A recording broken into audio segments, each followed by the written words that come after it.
할렐루야, 여러분들 반갑습니다. 점점 코로나를 겪는 시기가 길어집니다. 이 시간이 얼마나 더 장기적으로 지속될지, 또 우리 삶에 얼마만큼이나 더 영향을 줄지 아무도 예측할 수 없는, 한 번도 가보지 않는 삶의 길로 우리가 접어들고 있습니다. 이 가운데서도 우리의 신앙을 잃지 않고 신앙을 유지하고 지속해 나가며 삶으로서 계속 이어져 나가는 것이 주님께서 우리에게 주시는 우리의 사명이자 우리 믿음의 사람들의 어떤 임무라고 저는 분명히 믿습니다. 교회 소식 전해드리도록 하겠습니다. 집합 제한 명령이 2.5단계에서 뭐 더 격상되느냐, 아니면 유지되어지느냐, 아니면 뭐 중간 단계냐, 뭐 이렇게 말이 많은데, 오늘 오후에나 뭐 그거에 대한 결과가 나온다라고 합니다. 그래서 뭐 긍정적으로 봤을 때는 50명 이하는 예배를 가능하게 할 수 있다, 뭐 없다, 뭐 이렇게 논란이 되어지고 있는 상황이고요. 그건 추후 경과를 봐서 제가 공지를 드리도록 하겠습니다. 성도 여러분들 중에 더러 몇 분들이 이렇게 전화 오셔서 추석 전에는 꼭 예배를 한번 드렸으면 좋겠다, 뭐 이렇게 말씀해 주시는 분들도 있고, 예배에 대한 어떤 그런 갈망과 소망이 많이들 있는 것 같습니다. 제가 한 가지 좀 염려가 되어지는 것은, 다른 것보다 이 상황에 젖어들어서 우리의 본분을 잊어버리지는 않을까, 뭐 이런 것들이 좀 걱정이 되어지기도 하고요.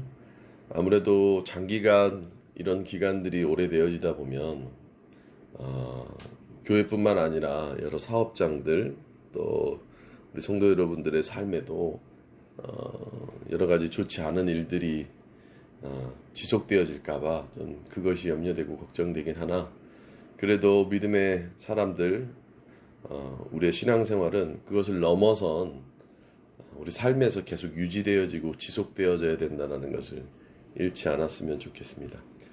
좌우지간 좀 추세를 지켜보고 교회로 모여 예배 드리는 것에 대한 방향은 제가 여러분들에게 문자로 이렇게 알려드리도록 하겠습니다. 그러면 오늘 우리 말씀 같이 보도록 하겠습니다. 오늘 우리가 함께 나누실 말씀은 마태복음 22장 23절부터 40절까지의 말씀입니다. 제가 읽도록 하겠습니다. 마태복음 22장 23절부터 40절까지의 말씀. 부활이 없다 하는 사두개인들이 그날 예수께 와서 물어 이르되, 선생님이여, 모세가 일렀으되 사람이 만일 자식이 없이 죽으면 그 동생이 그 아내에게 장가들어 형을 위하여 상속자를 세울지니라 하였나이다.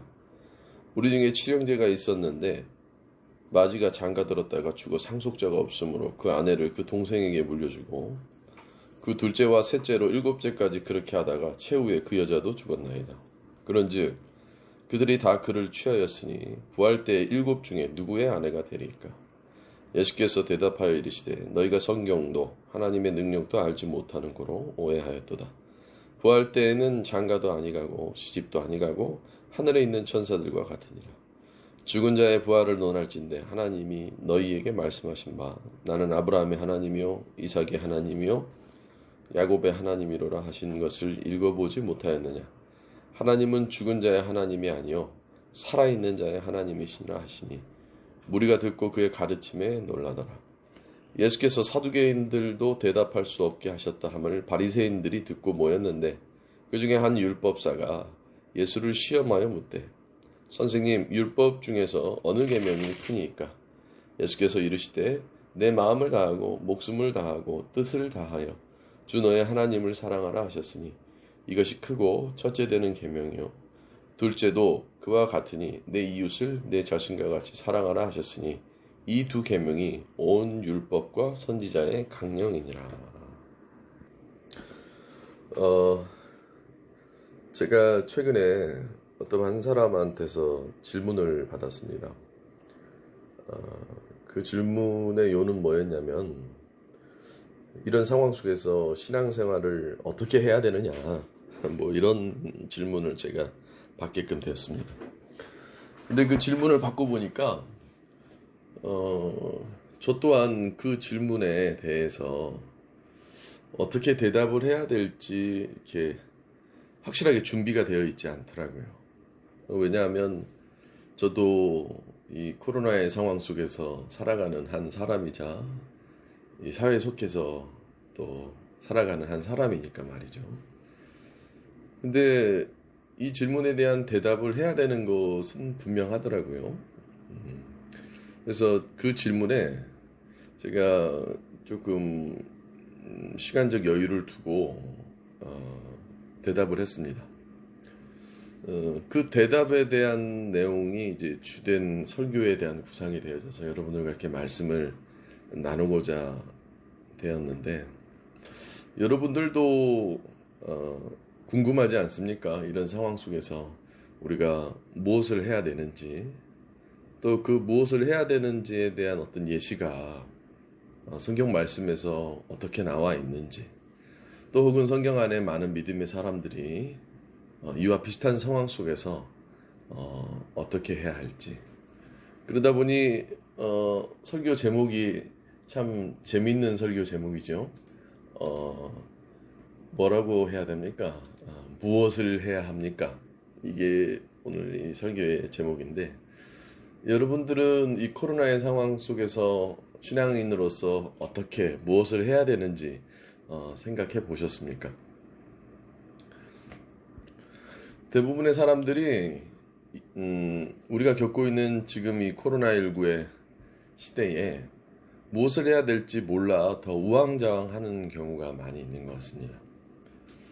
신앙인들은 더더욱 그렇죠. 몰매 맞듯이 여론에서는 늘 신앙인들에 대한 어떤 비판적인 말들, 또 시각들, 기사들, 그러다 보니 어디 가서 이렇게 예수 믿는 사람들 혹은 뭐 교인이다, 성도다라고 밝히기가 이렇게 꺼려질 정도로 교회에 대한 아주 맹렬한 비난들이 있죠. 뭐 일부인데 왜 그러냐, 아니다, 다 책임이 있는 거다, 뭐 이런 각설을 넘어서서 무엇을 해야 될지 모르는 상황 속에서 우리는 살아가는 거죠. 어쩌면 우리가 그토록 혼란스러운 이유도 사실 이 코로나19의 상황보다도 우리가 이 상황 속에서 무엇을 해야 될지 모르니까 더 당황스럽고 우리에게 이렇게 부과되어지는 엄청난 스트레스들이 혹은 어떤 압박들이 우리를 더 힘들게 하는 것은 아닐까, 이렇게 새롭게 한번 조명해 볼 필요도 있는 것 같습니다. 다시 말해서 우리가 뭘 해야 될지 모르니까 당황스럽고 이런 상황 속에서 어떻게 해야 될지 모르니까 더 삶에 대한 것이 힘들어지지는 않겠습니까? 갑자기 어밀리 잃어버린 그 새들처럼, 그 새끼 새들이 어미를 잃어버려서 원래는 어미가 이렇게 항상 먹을 것도 물어다 주고 어미가 항상 보호해주고 뭐 이런 품에서부터 벗어나서 이제 막 생존을 위해서 홀로 살아가야 되는 어떤 그런 새들이 겪는 어떤 그런 것처럼, 우리가 근본적으로 우리 스스로 가장 크게 드는 질문 중에 하나가 이 상황 속에서 무엇을 해야 됩니까? 뭐 이런 거 아니겠습니까? 사실 맞습니다. 그 질문 자체가 갖는 의미가 우리가 한 번은 깊게 생각해보고 우리 삶에서 정말 신앙인으로서 깊게 묵상해봐야 될 아주 중요한 내용이기도 하죠. 무엇을 해야 됩니까? 사실 그 정답은 매우 가깝게 있는데도 우리는 너무 삶에 대해서 다각적으로 혹은 너무 복잡하게 생각을 해서 그 근본적인 해결 방안을 잃어버리고 살아가고 있는지 몰라요. 오늘 본문 말씀을 보면 이 사두개인들과 이제 바리새인들이 나오는데, 이 사두개인들과 바리새인들은 나름대로 자기네가 가지고 있는 신앙적인 계명 혹은 이념, 그들의 어떤 생각의 구조, 그들의 삶의 스타일, 뭐 가치관으로 이렇게 살아가고 있었어요. 근데 분명 하나님을 동일하게 믿는데도 사두개인들과 바리새인들은 다른 삶의 방식과 다른 가치관의 방향으로 자기 삶에 대한 것들을 생각하며 살아갔죠.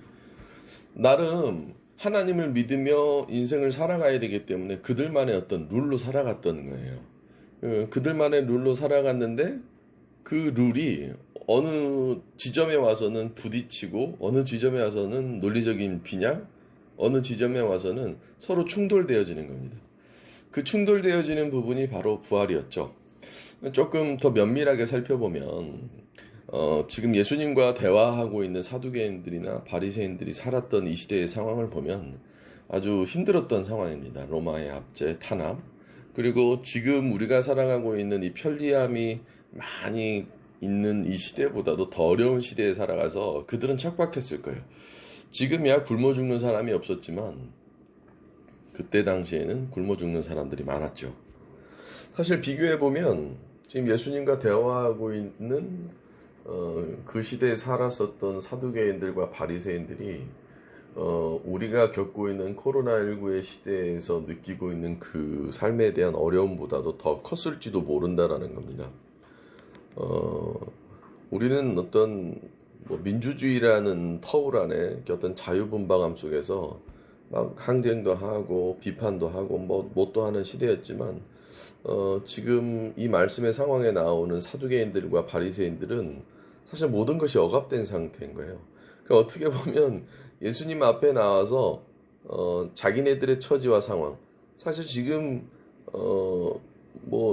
되게 깊은 신앙적인 것들을 논의하고 있는 것처럼 보여지나 사실 그들이 신앙을 가지면서 삶을 살아가기가 힘들다라는 걸 하나님의 아들이라고 하는 주님 앞에 나와서 막 그 주님 앞에서 막 항쟁하고 논거하는 겁니다.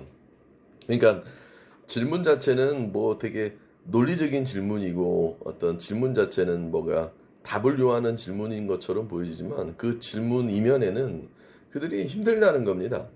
사두개인으로서 가지고 있는 가치관으로 살아가기가 힘들고 또 바리새인으로서 가지고 있는 가치관과 그들의 어떤 삶의 룰, 라이프 스타일 이런 것들로 살아가기가 힘듦에 어떻게 해야 됩니까? 이렇게 물어본 것과 동일한 것이죠. 그러니까 이 상황을 우리의 상황과 접목시켜서 우리가 병합시켜서 좀 이해해 보자면 그들은 그들 시대의 주님 앞에 찾아와 지금 이런 로마의 탄압으로 압제로 또 내가 만든 어떤 신앙적인 형식과 룰로 어떻게 이 상황을 극복해야 됩니까? 혹은 내가 지금 더 본질적으로 더 근본적으로 무엇을 해야 됩니까? 이런 거랑 똑같은 거예요. 사두개인은 사두개인 나름대로 주님 앞에 와서 내가 무엇을 해야 됩니까? 이렇게 물어보는 거고 또 바리새인들은 사두개인들이 한 질문에 대한 대답을 했다 하니 그럼 우리는 어떻게 대답할 것인가? 이러고 물어보려고 지금 주님 앞에 나와서 내가 무엇을 해야 됩니까? 라고 물어보는 거예요, 사실은. 질문 자체는 부활이 있냐 없냐 이런 논쟁이지만 사실 그들이 부활에 대한 소망을 가질 수밖에 없었던 이유는 뭡니까? 지금의 삶이 너무 괴로우니까 정말 죽어서 그 죽음 이후로의 사후의 삶에 대한 것까지 걱정될 정도로 삶에 대한 게 불안하니까 그 꿈꿨던 거 아닙니까? 사실 이 코로나19는 그거보다 더 복잡한 어떤 구조로 있죠. 코로나19가 이렇게 모든 사람들을 앗아가 버리는 죽음으로 내몰게끔 하는 어떤 그런 질병이라고 하기보다는 어떤 의료적인 산술이나 의료적인 확률로 보았을 때 뭐라고 할까요? 다 죽는 것은 아니잖아요. 근데 다 죽지는 않지만 대부분의 사람들이 질병으로 겪을 어떤 공포와 두려움, 전염 이런 것들이 우리의 삶의 방향을 뒤흔들어 버리고 뒤틀어 버리게끔 되어지는 것이죠. 좌우지간 우리가 읽은 이 본문 말씀에서 사두개인이 되었건 바리새인이 되었건 그들이 나름 추구하며 하나님을 그 어려운 상황 속에서 믿으면서 그들의 색깔로 그 하나님을 믿으면서 어떻게 해야 됩니까? 라고 물어보는 거랑 동일한 거예요. 이 상황은 지금의 상황 속에서 예수를 믿으며 살아가는 사람들에게 오는 동일한 상황이 또 하나 있습니다. 그게 뭐냐면 이런 겁니다. 이런 상황에 예배를 드리는 게 맞습니까? 안 맞습니까? 이런 상황에 교회 모이는 게 맞습니까? 안 맞습니까? 이런 거랑 똑같은 거죠. 그러니까 사두개인이나 바리새인이 어느 쪽이 되었건 부활에 관해서 서로 각자 다른 어떤 입장을 취하고 있음에 부활이 있냐 없냐 이런 차이인 거죠. 그런 것처럼 지금 이런 상황에 뭐 어떤 일부 교단에서는 우리는 무조건 예배를 드려야 된다. 뭐 정부가 우리에게 명령하지 말아라. 뭐 이런 어떤 나뉘어지는 어떤 그런 논란처럼 교단이라는 것도 사실 예수를 믿는 각기 다른 방법 때문에 나뉘어지는 어떤 인간이 나눈 어떤 룰들이잖아요. 그런 상황 속에서 왜 자꾸 그런 것들에 대한 주장이 나옵니까? 어찌 해야 될지를 모르겠고 무엇을 해야 될지를 모르는 가운데서 우리는 이렇게 할 거다. 뭐 이렇게 되어진 거랑 비슷한 상황이라고 볼 수가 있죠. 맞습니다. 주요는 여러분들도 고민해보고 여러분들도 대답해야 되지만 우리가 이 상황에서 무엇을 해야 됩니까? 근데 정말 궁금하지 않습니까? 믿기 편했던 시대를 넘어서서 이제 앞으로는 언택트의 시대라고 하는데 얼마 전에 제가 그런 설교도 했지만 이런 상황 속에서 예수를 믿는 사람들은 무엇을 해야 됩니까? 이거 궁금하지 않습니까? 그 궁금함에 대한 것을 제 스스로 목회자로서 우리 성도들에게 어떻게 답변할 수 있을까? 또 우리 성도들은 어떻게 받아들여야만 하는가? 이것이 오늘 설교에 대한 아주 중요한 주제가 되어지겠죠. 첫 번째, 우리가 이 코로나19의 상황 속에서 무엇을 해야 하는가? 첫 번째, 아무리 시대가 변하고 아무리 상황이 변하고 아무리 처지가 달라지더라도 우리는 말씀을 사모함이 있어야 됩니다. 비대면이 되었건 대면이 되어졌건 동일하게 그 상황 속에서 우리가 첫 번째로 고수해야 될 것, 즉 우리가 신앙인이라면 대면이 됐건 비대면이 되었건 어떤 시대가 되어졌건 우리는 말씀을 사모함이 있어야 된다는 거예요. 성경에 여러 정말 기독교의 근간이 완전 사라져버릴 수도 있었던 그런 상황 속에서 그들이 계속 유지했었던 건 무엇이었냐? 바로 말씀이었던 거예요. 그 말씀은 때로는 어떤 두루마리로, 때로는 구두에서 전승해서 전승되는 걸로. 사실 성경의 창세기에서부터 요한계시록의 모든 역사는 말씀에 대한 유지와 말씀에 대한 보존, 말씀에 대한 계속된 어떤 역사 속에서 있었던 것이잖아요. 그러니까 교회가 탄압을 받는 시기가 되었건, 교회가 부흥하는 시기가 되었건, 나라를 뺏기는 시기가 되었건, 나라를 재건하는 시기가 되었건 그 상황에 계속 끊임없이 있었던 건 바로 말씀이 있었다는 겁니다. 그리고 우리가 이런 상황 속에서 코로나의 상황 속에서 우리가 무엇을 해야 됩니까? 라고 묻는다면 첫 번째는 바로 말씀이 되어줄 수밖에 없는 거예요. 그러니까 말씀을 온라인으로 듣던 뭐 대면으로 듣던 내가 읽어서 듣던 혹은 말씀에 어떤 것들이 녹여져 있는 어떤 묵상집을 보건 책을 보건 우리가 어떤 상황 속에선 내가 어떤 상황 속에서건 내가 교회를 나오건 교회를 나오지 못하건 내가 영업을 하건 영업을 하지 못하건 믿음의 사람들은 그 어떤 것과도 바꿀 수 없는 것이 바로 말씀이라는 겁니다. 종교개혁 시기에도 그랬고요. 나라를 뺏겼었던 시기, 그러니까 성경의 구약 성경 가운데서 포로 생활을 했었을 때도 그랬고요. 모든 것들이 다 뺏겼는데 심지어는 성경책도 뺏긴 거죠. 쉽게 얘기해서 그들이 간직했었던 그런 것들. 진짜 무서운 건 뭐냐면 우리의 의식 속에서 우리의 삶에서 말씀을 잃어버렸을 때 하나님을 잃어버린 것과 완전 동일하다는 것이죠. 그러므로 우리가 이 상황 속에서 무엇을 해야 됩니까? 라고 묻는다면 우리는 말씀을 사모해야 합니다. 더 직접적으로는 말씀을 보아야 하는 것이죠. 혹은 말씀을 들어야 하는 것이고요. 그러니까 실천적으로 여러분들 이런 시기에 머리맡에 성경을 두고 성경을 읽는 것은 어떻겠습니까? 혹은 성경을 필사해보는 것은 어떻겠습니까? 무엇이 되어졌던지 간에 여러분들의 삶에서 실천할 수 있는 어떤 의식적인 행동 혹은 의식적인 행위 이런 것들을 통하여서 우리는 무엇을 해야 되냐고 묻는다면 말씀을 사모함, 말씀을 읽는 것, 말씀을 듣는 것이 무엇보다 중요하다는 겁니다. 설령 정말 이런 상황이 되어져서 영업장으로 비판을 받고 있는 이 교회가 우리 한국 땅에서 다 사라져버리고 전 세계적으로 다 사라져버릴지라도 변치 않는 건 뭡니까? 바로 말씀이죠. 사실 진짜 두려운 게 뭔 줄 아십니까?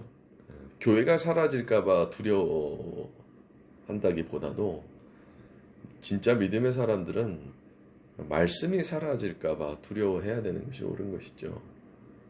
근데 보니까 정말 그렇지 않습니까? 점점 이 코로나의 상황이 먼저는 그러니까 교회의 근간을 뒤흔들죠.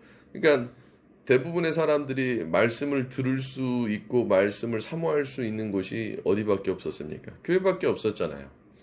물론 훌륭하신 우리 훌륭한 신앙인들은 평소에도 말씀을 사모하고 평소에도 말씀을 들으나 유일하게 말씀에 대한 원천이 쏟아질 수 있는 곳이 교회인데, 이 교회가 이런 상황 속에서 와야 되고 사라져 버린다면 곧 그것은 말씀이 사라지는 거잖아요.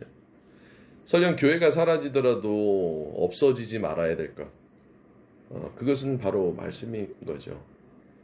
다 사라져 버릴지라도 말씀만큼은 우리에게 생존해 있을 때에 그 말씀이 우리의 신앙을 유지할 수 있게끔 되어지는 것이죠. 이스라엘 사람들이 쫓겨서 저기 사막 한 가운데에 동굴에 있을 때에도 그게 이제 사해사본의 근간이 되어지죠. 성경의 중요한 그 근간이 되어지는 사해사본의 사해사본. 그 사해사본도 사실은 그들끼리 말씀을 보존하고 말씀에 대한 것을 지켰기 때문에 그 신앙이 이어질 수 있었던 것이죠. 마치 이런 거랑 똑같아요. 말씀은 우리가 모종의 씨앗을 보존하는 것과 동일한 겁니다. 멸종 위기에 놓여져 있더라도 그 멸종된 식물의 씨앗을 갖고 있으면 다시 그것을 태생하게끔 할 수 있는 것이죠. 그러니 여러분들 아무리 교회를 나오는 시간이 줄어들고 아무리 비대면이 활성화되어지고 아무리 방송으로 모든 설교 말씀이 쏟아져 나온다고 할지라도 우리가 잊지 말아야 될 건 뭐냐? 말씀인 겁니다. 참 안타깝게도 이런 예시적인 상황들은 우리의 삶에서 곳곳이 있었지요. 성경책을 들고 다녔던 수많은 사람들이 성경책을 들고 다니지 않게끔 되어지고 편리함의 어플리케이션으로 성경책을 넣고 다니고, 물론 그 편리함, 근데 그 편리함이 무섭지 않습니까? 되게 쉽게 핸드폰이나 태블릿에서 그냥 말씀 어플리케이션을 삭제하면 다 지워져 버려요. 물론 지금이야 다시 다운받으면 되죠. 근데 책은 다르잖아요. 성경 말씀에 대한 책은 존재하는 것이기 때문에 물론 그 어플리케이션의 성경의 어플이 존재하지 않는다. 존재론적으로 접근하면 이것도 복잡해지는 이야기이긴 하지만 실존적인 말씀에 대한 존재. 그래서 성경책이 중요한 것이죠. 성경책. 그래서 우리가 아무리 상황이 악화되어질지라도 우리가 읽지 않고 무엇을 해야 되느냐라고, 만약 이 상황 속에서 무엇을 해야 되느냐고 묻는다면 그것은 단연 첫 번째 바로 말씀에 대한 사모함이 있어야 된다는 겁니다. 그러니 여러분들 간단하게는 여러분들 이런 시기에 홀로 있는 시간 혹은 가족과 있는 시간, 하나님과 여러분들이 독대하는 시간, 하나님과 대화할 수 있는 유일한 코드가 말씀이잖아요. 말씀에 대한 코드가 없다면 하나님과 접촉 자체가 안 됩니다. 하나님이 우리랑 대화해 주실 때 그 대화의 대부분의 코드, 그것은 바로 말씀이 되어지는 거니까요. 세상 말을 들고 가서 하나님과 대화하자면 하나님이 대화해 주시겠습니까? 그렇지 않죠. 하나님이 주셨던 말씀, 약속, 그것을 하나님 앞에 코드화해서 하나님과 대화하려 할 때 기도가 되었건 묵상이 되었건 찬양이 되었건 이 말씀에 대한 것이 가장 중요한 우리의 이런 상황 속에서 잃지 말아야 될 겁니다. 대형 교회들이나 많이 그런 것들이 요즘 많이 힘들어지는 상황이라고 하죠. 무엇보다 지켜야 될 건 외형적인 교회의 모습보다도 하나님의 말씀을 우리가 꼭 지켜야 된다라는 것을 잃지 않았으면 좋겠습니다. 그러니까 한 달 동안 우리가 예배를 못 드려서 서로 얼굴을 마주할 수 없어도 우리는 믿음의 사람들로서 무엇이 공통되게 우리에게 역사해야 됩니까? 말씀이지요. 여러분들 말씀을 사모하시기 바랍니다. 자기 전에라도 말씀을 좀 보십시오. 그리고 말씀에 대한 어떤 꾸준한 여러분들에 대한 사모함이 계속 있을 수 있길 소망합니다. 코로나 확진자 수를 새알리는 정보를 확인하는 것도 중요하겠지만 이런 시기에 여러분들 말씀을 한번 계속 통독하고 읽어보고 혹은 그 말씀을 묵상해 보는 것이 우리에게 진짜 필요한 것이라고 생각하지는 않습니까? 그렇게 첫 번째 말씀이 중요하다면 두 번째는 뭡니까? 바로 찬양입니다. 찬양. 우리가 흔히 찬양이라고 하면 이 곡조라고만 생각을 하는데 사실 음악적인 요소, 그 곡조적인 요소만이 찬양은 아닙니다. 찬양은 이 말씀에 연이어져 있는 연속적인 신앙적인 행동과 어떤 삶에 대한 마음, 삶에 대한 마음이라고 할까요? 아무튼 이런 걸로 이어지는 것이 찬양이거든요. 그러니까 왜 우리 그런 거 있잖아요. 이렇게 쉽게 비유를 들자면 음악을 막 들어요. 그 음악에 대한 가사가 내 귀 속에 내 마음에 각인이 되어지면 나도 모르게 흥얼댄단 말이죠. 그런 것처럼 첫 번째 말씀에 대한 것이 우리의 이 코로나의 상황 속에서 꼭 무언가 해야만 하는 신앙인으로서의 어떤 모습이라면 그 말씀 뒤에 이어질 두 번째는 찬양이라는 겁니다. 요즘 아주 단순하게는 찬양을 듣기보다는 매일 뉴스거리나 TV 속에서 나오는 그 혼잡스러운 세상의 소리를 들을 때가 많이 있는데 우리가 좀 찬양을 들어보는 건 어떻겠습니까? 찬양에 대한 곡조를 읊어본다든지 그러니까 첫 번째 말씀이 중요하다면 두 번째는 찬양이 되어질 수밖에 없다라는 것은 그 연속적인 반응 안에서 우리가 삶에서 하나님에 대한 찬양이 계속 이어져야 된다는 거예요. 고백을 해야 된다는 것이 되어질 수도 있고요.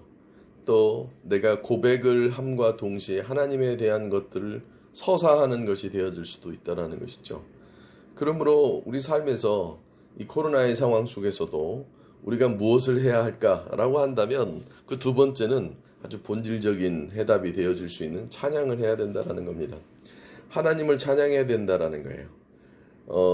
이 상황을 아주 적절하게 이렇게 예시로 삼고 있는 성경의 말씀이 있습니다. 그게 바로 우리 다니엘의 이야기, 다니엘서에 나오는 다니엘의 세 친구에 대한 이야기인데 사실 여러분들 다니엘서를 보면 되게 이렇게 겉으로만 보면 되게 재미있는 이야기처럼 보이겠지만 사실 그 다니엘서의 배경이 되어지는 상황은 매우 끔찍한 상황입니다. 무엇이 끔찍한 상황이냐면 지금 나라를 뺏기고 포로로 끌려가는 거예요. 포로로.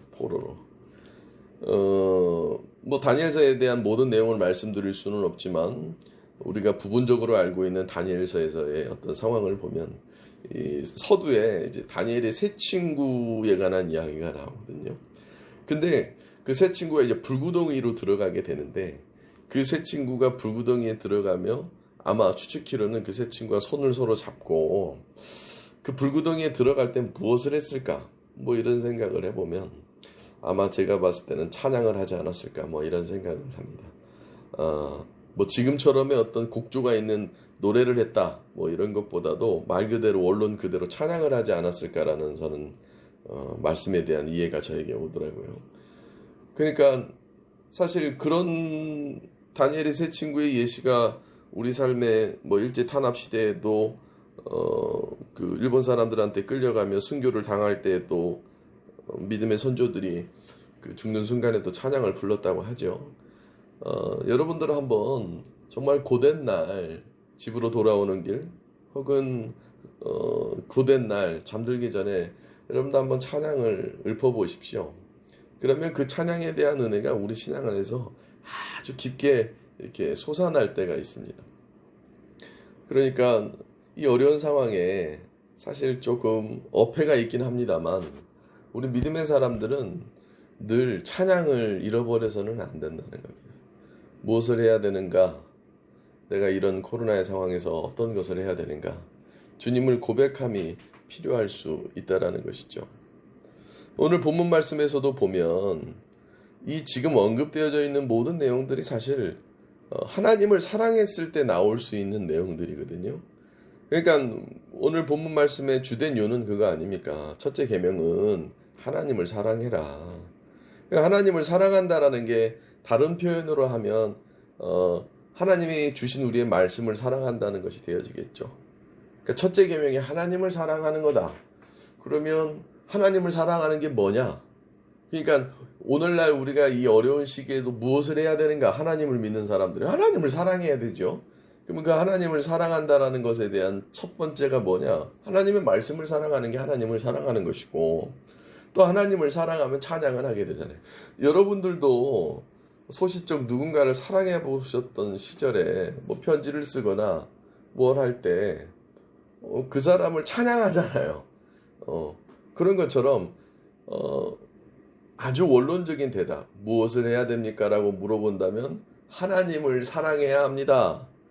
우리가 아무리 이런 어려운 상황이 되더라도 하나님을 사랑하셔야 됩니다. 라고 한다면 그럼 하나님을 어떻게 사랑하면 됩니까? 라고 물었을 때 말씀을 사랑하고 말씀을 사모하고 또 하나님에 대한 찬양을 해야 된다는 것이죠. 그 찬양은 감사의 소리로, 그 찬양은 회개에 대한 소리로, 뭔가 찬양은 내가 할 수 있는 하나님 앞에 유일한 행위가 되어질 수 있죠. 말 그대로 정말 유일한 하나님 앞에 내가 할 수 있는 표현이 되어질 수가 있는 거예요. 그러니까 하나님에 대한 표현을 많이 하라는 거예요. 뭐 노래를 부르던 노래를 듣건 뭔가 하나님 앞에 고백을 하건. 그러므로 우리가 이 코로나의 상황 속에서 무엇을 해야 합니까? 라고 묻는다면 그 두 번째는 바로 하나님을 찬양해야 된다는 겁니다. 세 번째는 뭡니까? 바로 기도입니다. 기도. 아무리 시대가 달라지고 아무리 상황이 변화가 되어질지라도 우리는 기도할 수 있고 또 기도해야만 하는 거예요. 교회에 주일날 예배를 드리지 않은 지가 벌써 4주째 되어져 가는데 교회 성도들이 이렇게 시간 날 때마다 교회에 홀로 와서 기도합니다. 그러니까 주일날 예배를 드림에 대한 것도 중요하겠지만 그것만큼이나 더 중요한 것이 기도의 끈이 계속 지속되어지는 것이 중요하다는 거죠. 앞에서 언급한 말씀이 되었건 찬양이 되었건 또 지금 세 번째로 얘기하는 기도가 되었건 이 끈이 있는데 이 끈이 계속 이어지는 것이 하나님과의 관계를 지속시킬 수 있게끔 되어지는 것이고 그 관계가 지속된다라는 것이 곧 내가 하나님을 사랑한다라는 것에 대한 의미가 되어지잖아요. 여러분들 하나님을 사랑한다라는 것은 우리가 평상시 일상에서 삶에서 느끼는 사랑에 대한 유지의 조건과도 동일합니다. 내가 하나님을 그 순간만 사랑한다. 그것이 세상 말로 원나잇과 전혀 다를 게 없죠. 아니 왜 우리 좀 사설적이긴 합니다만 뭐 이 세상 사람들이 뭐 유흥가를 가서 원나잇을 한다고 하잖아요. 그때만 그 사랑을 즐기고 그 순간만 뭐를 하고 사실 지속적인 사랑이 아니죠. 하나님은 우리와 그렇게 뭐 한순간 만나서 한순간 사랑하는 걸 원하지 않죠. 주님께서도 약속하셨다시피 내가 영원히 너희와 함께하리라 했을 때 그 주님의 사랑은 하나님의 사랑을 대신하는 것인데 대변하는 것이기도 하고 그 사랑은 계속되어지는 지속함을 얘기하는 건데 그 지속은 말씀에 대한 계속 지속, 찬양에 대한 지속, 기도에 대한 지속 아니겠습니까? 무엇을 해야 되는가? 세 번째는 바로 기도입니다. 이 기도라는 건 시공간을 초월합니다. 여러분들이 잠자리에 들건 심지어는 잠든 가운데서도 할 수 있죠. 내 마음과 바람이 하나님을 향해 가고 있고 이 연속적인 거예요. 말씀을 사모함이 있으면 그 말씀이 내 안에서 계속 역사하고 내 안에서 계속 꿈틀대며 그 말씀이 찬양으로 이어져 내가 고백하게 되고 내가 흥얼대게 되고 하나님이 나를 이렇게 도우셨다. 하나님이 나를 이렇게 하셨다. 아까 앞전에 다니엘의 세 친구 이야기를 했는데 다니엘서의 다니엘의 모습을 보면 이게 계속 연속되어져요. 하나님과의 사랑이. 그러니까 다니엘서의 다니엘의 상황도 아주 중요한 예시가 되어지는데 나라도 뺏겼잖아요. 성전도 없어요. 그러니까 어디 가서 예배 드릴 곳도 없는데 자기 처소에 항상 정시가 되어지면 어느 방향을 향해서 기도했었던 그의 모습, 그것이 그가 사모했었던 하나님, 그리고 그 사모함이 계속 머릿속에 그의 마음속에 말씀으로서 이어지고 그 말씀은 다니엘이 찬양을 부르게 되어지고 또 그 말씀에 대한 이어짐과 찬양에 대한 이어짐이 다니엘이 한 방향을 봐서 기도하게끔 되어지는 거잖아요. 그러므로 우리는 무엇을 해야 될까? 여러분들 고민하지 마시기 바랍니다. 기도를 해야 됩니다. 기도를. 뭐 기도가 어렵습니까? 여러분들 지금 이 말씀을 듣는 순간에도 기도할 수 있고, 잠들기 전에도 기도할 수 있고, 어디를 나갈 때도 기도할 수 있고, 무엇을 시작할 때도 기도할 수 있는 그 시간의 제약을 받지 않는 그 순간 하나님과의 교통함이 있는 것, 그것이 이 코로나의 상황 속에서도 우리가 잃지 말아야 될 거라는 거예요. 왜 우리 고린도서에 보면 고린도전서 13장에 보면 다 없어질지라도 사랑은 영원하다고 하잖아요. 근데 그 사랑이 오늘 이 마태복음 22장에 있는 주님께서 말한 첫째 계명과 상통되어지는 개념이라면 그 사랑이 이어지기 위해서는 그 끊임없는 영원한 사랑이 있을 것이다라고 했을 때는 그 조건적인 요소가 뭡니까? 말씀과 찬양과 기도가 되어지는 것이죠. 그러니 성도 여러분들, 오늘 말씀에 대한 것을 너무 어렵게 생각하지 마시기 바랍니다. 간단하게 생각하면 이런 겁니다. 우리가 무엇을 해야 되냐? 우리가 이런 상황 속에서 무엇을 해야 되냐? 말씀을 봐야 되는 겁니다. 말씀을 혹은 들어야 되는 겁니다. 또 찬양을 해야 되는 겁니다. 뭐가 됐든 오늘 하루에 대한 하나님 앞에 고백을 하십시오. 하나님 앞에 진술을 하십시오. 하나님 앞에 서사를 하십시오. 그리고 그 모든 것들을 다시 한번 되새김질할 수 있게끔 하는 기도를 하십시오. 한 주 동안 바쁘게 살았지 않습니까? 그러면 이 온라인 예배를 듣는 이 순간만큼은 여러분들 이 말씀과 찬양과 기도가 비록 언택트, 비대면이라고 할지라도 여러분들 안에서 충분히 역사할 수 있는 것 아닙니까? 외관의 교회는 사라질지라도 내부의 교회는, 우리의 내적 교회는 역사하고 꿈틀거리고 움직여야 되는데, 그 역사하고 꿈틀거리고 움직이는 말씀과 찬양과 기도가 예배로서 이어진다면 여러분들의 삶의 자리에 예배로서 이어져야 되는 거 아닙니까? 그것은 공간과 시간과 모든 것들의 제약을 받음이 아닌 진짜 예배를 향해 가고 있는 겁니다. 사실 저도 인간적으로 생각하면 두렵고 떨립니다. 왜냐하면 정말 이러다가는 교회가 사라져버릴 것 같아요. 근데 그 사라져버리는 교회는 뭡니까? 보여지는 교회가 되어지겠죠. 우리가 머무를 수 있는 공간적인 개념이 되어지겠지만, 사실 주님께서는 이 땅에 오셔서 교회를 세우셨다 했을 때 이 건물 교회를 세운 게 아니거든요. 우리가 모이는 그 모임에 대한 공간과 모임에 대한 장소를 주님께서 주고 가신 거라고 얘기한 게 아닙니다. 우리가 어디에 있건, 우리가 어떤 상황에 처해 있건, 우리가 무엇을 하든지 간에 그 안에서 예배드림과 그 안에서의 하나님에 대한 존재, 예수님에 대한 실존이 있길 바라는 그 마음에 우리에게 교회를 주신 거죠. 그러니까 서로 다 떨어져 있지만 영적으로 모든 것이 연결되어져 있는 그 공동체가 사실은 주님께서 피값으로 우리에게 주신 교회의 본질에 더욱더 가깝다라는 거예요. 한번 상상해 보십시오. 물론 우리는 육감으로 느껴야지만 모든 것들을 느낄 수 있다라는 그런 것이 있겠지만, 그 육감을 넘어선 우리의 영감에 의한, 서로 지금 이 말씀을 듣는 이 순간만큼은 서로 다 떨어져 있을 거 아닙니까? 심지어는 저희 처형도 미국에서 이 설교 말씀을 듣는다고 하는데, 그 미국이 얼마나 멉니까? 근데 이 설교 말씀을 듣는 이 순간만큼은 우리가 하나의 교회 아닙니까? 교회에 모이기가 힘들어지는 이 시대, 예배드리기가 힘들어지는 이 시대, 리턴 투 더 베이직이라고 해서 말씀과 찬양과 기도가 사라져버린 이 시대, 정말 우리가 두려운 건 뭘까요? 보여지는 교회가 사라져서일까요? 아니죠. 우리 안에 말씀이 사라져버리는 것은 아닙니까? 우리 안에 찬양이 사라져버리는 건 아닙니까? 우리 안에 기도가 사라져버리는 것은 아닙니까? 말씀과 찬양과 기도가 사라져버리다 보니 예배를 못 드림에 우리의 영적인 공급처가 되어져 버릴 것이 사라져버려서 우리가 염려하고 걱정하는 것은 아니겠습니까? 만약 우리에게 말씀과 찬양과 기도가 내재적으로 계속 역동한다면 우리는 두려워할 것이 없습니다. 좀 못 보면 어떻습니까? 우리는 계속 변함없이 우리는 계속 역동하며 움직이는데요.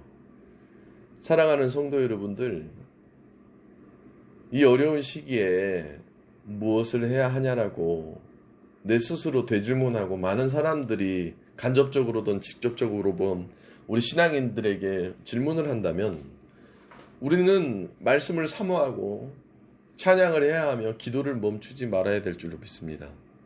그것이 곧 예배가 되어지는 거예요. 물론 인간적인 바람으로는 더 빠른 날 빨리 시간이 다가와 우리가 함께 모여 예배 드리면 좋겠지만 그렇지 못하게 되어진다 할지라도 우리는 말씀을 사모하고 찬양을 사모하고 기도를 사모해야 되는 거 아닙니까?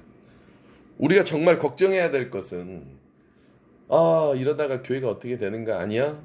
라고 생각하기보다는 설령 교회가 사라져 버릴지라도 교회 건물이 없어져 버릴지라도 더 중요한 건 뭡니까? 진짜 중요한 건 뭡니까?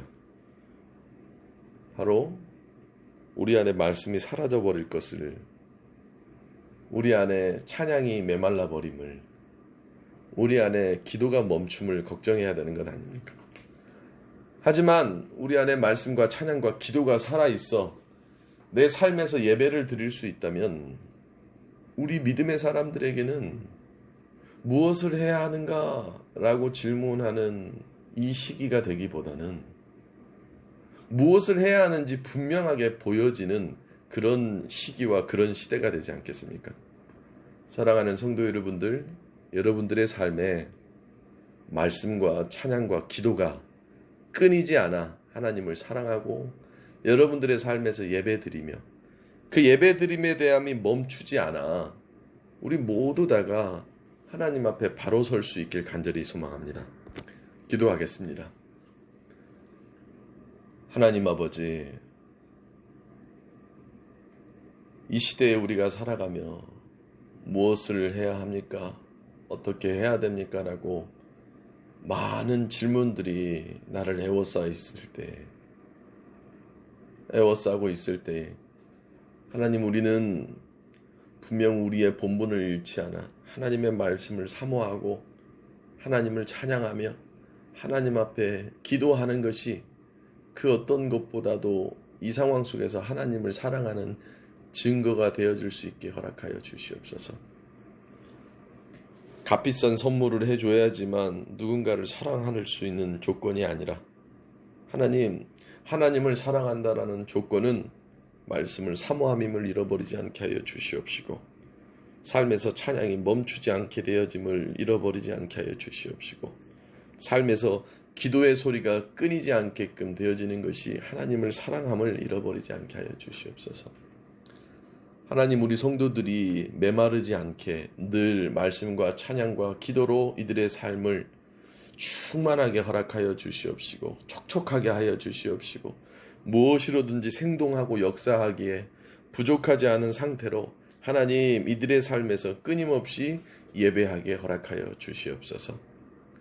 오히려 더욱더 은혜가 되어질 수 있는 시기가 되게 하여 주시옵시고 이제는 어찌할꼬 고민하며 세상을 살아가기보다는 이제는 하나님 앞에 바로 서 말씀과 찬양과 기도로 무장되어져 아버지여 이들의 삶에서 더욱더 역동할 수 있는 하나님의 은혜가 있게 허락하여 주시옵소서.